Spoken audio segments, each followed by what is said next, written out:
kai ga har ana ɗaukan bidiyon magana da suke yi a sama, inda za ku ga jirgi na kamara, wato kamara mai tashi sama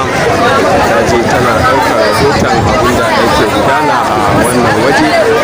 Da muna roƙon Allah ya sauko da wannan bawan Allah lafiya, sannan kuma a ji ne dalilin da yasa ya hau kuma har ya tara wannan al'umma a wannan unguwa. Haka ake ta cincirin da zuwa a halin yanzu dai unguwa ta cika, gwaje kada fari da ke nan birnin Gombe ta cika ko ta ina da jami'an tsaro da hukumomi da manya-manya ma'aikatan gwamnati da kuma talakawa tare da kuma 'yan kasuwa,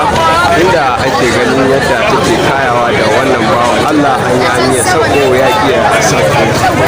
Ku ci gaba da bibiyar mu a wannan tasha ta NA Gombe TV domin kasancewa da ni Nasir Ahmad Gombe da nake kawo muku wannan rahoto daga nan unguwar Jeka da Fari Arewa Ceceniya da ke nan birnin Gombe.